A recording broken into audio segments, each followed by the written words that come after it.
दोस्तों, भारत की डिफेंस तैयारी अब सिर्फ बॉर्डर तक सीमित नहीं रही। अब फोकस है air power, missile production, stealth drone technology और इलेक्ट्रॉनिक डिकॉय सिस्टम्स पर। और पिछले कुछ दिनों में सामने आई कई बड़ी अपडेट्स ये दिखाती हैं कि भारत आने वाले समय के युद्धों के लिए खुद को बहुत तेजी से तैयार कर रहा है। सबसे पहले बात करते हैं उस डील की जिसका इंतजार काफी लंबे समय से किया जा रहा था। भारत ने आखिरकार 114 नए राफेल फाइटर जेट्स की खरीद के लिए लेटर ऑफ रिक्वेस्ट फाइनल कर दिया है। रिपोर्ट्स के मुताबिक ये डील साल के अंत तक साइन हो सकती है। इस पूरे प्रोजेक्ट की खास बात सिर्फ नए फाइटर जेट्स नहीं है, बल्कि इसका बड़ा हिस्सा भारत में मैन्युफैक्चर होने की संभावना है। लगभग 90% तक एयरक्राफ्ट्स भारत में असेंबल किए जा सकते हैं, जिसमें डसॉल एविएशन के साथ इंडियन इंडस्ट्री भी शामिल होगी। इसका मतलब साफ है, भारतीय एरोस्पेस सेक्टर को एक बहुत बड़ा बूस्ट मिलने वाला है। इंडियन एयरफोर्स लंबे समय से अपने स्क्वाड्रन स्ट्रेंथ की कमी से जूझ रही है। ऐसे में ये राफेल डील सिर्फ संख्या बढ़ाने के लिए नहीं,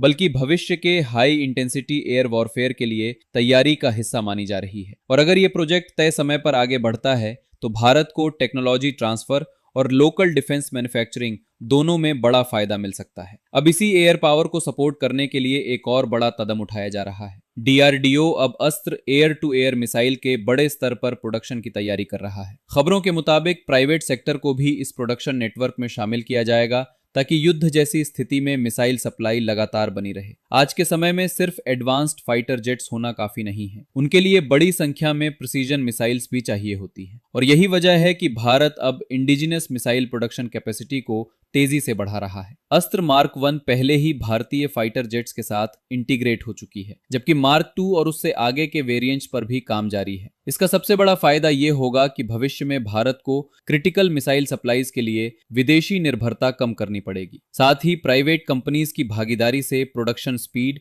और स्केलेबिलिटी दोनों बढ़ेंगी। लेकिन आधुनिक युद्ध सिर्फ फाइटर जेट्स और मिसाइल्स तक सीमित नहीं है। अब बैटलफील्ड में ड्रोन्स और अनमैन्ड सिस्टम्स की भूमिका तेजी से बढ़ रही है और इसी दिशा में डीआरडीओ ने एक और बड़ा प्रोजेक्ट शुरू किया है। भारत अब इंडिजिनियस यूएवी इंजन्स विकसित करने की दिशा में आगे बढ़ रहा है। डीआरडीओ ने ऑफिशियली ऐसी इंजन्स फैमिली के डेवलपमेंट के लिए इनिशिएटिव शुरू किया है जो अलग अलग कैटेगरीज के ड्रोन्स और लॉइटरिंग म्यूनिशंस में इस्तेमाल हो सके। अब तक भारत के कई यूएवी प्लेटफॉर्म्स इंपोर्टेड इंजन्स पर निर्भर रहे हैं, लेकिन युद्ध के समय फॉरेन सप्लाई चेन पर निर्भर रहना एक बड़ा जोखिम बन सकता है। इसलिए अब फोकस है पूरी तरह भारतीय प्रोपल्शन इकोसिस्टम तैयार करने पर। इन नए इंजन्स में सिर्फ पावर नहीं, बल्कि स्टेल्थ और थर्मल सिग्नेचर रिडक्शन जैसी टेक्नोलॉजीज पर भी काम किया जाएगा। यानी भविष्य के भारतीय ड्रोन्स सिर्फ ज्यादा एफिशिएंट नहीं होंगे, बल्कि डिटेक्ट करना भी कठिन हो सकता है। और अगर ये इनिशिएटिव सफल होता है तो भारत सर्विलांस ड्रोन से लेकर आर्म्ड अनमैन्ड कॉम्बैट सिस्टम्स तक